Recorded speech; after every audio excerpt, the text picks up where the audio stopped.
Lovingly maintained 3-bedroom, 2-bath manufactured home in Tamiami Estate in North Fort Myers.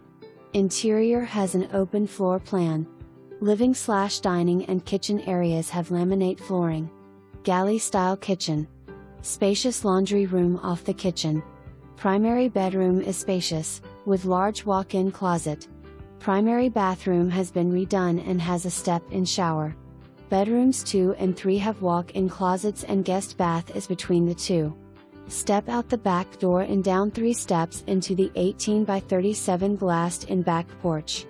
At the back door to the left is a raised concrete area for pet play and potty time. Straight off the back porch is a separate aluminum building that is approximately 12 by 25 and has power.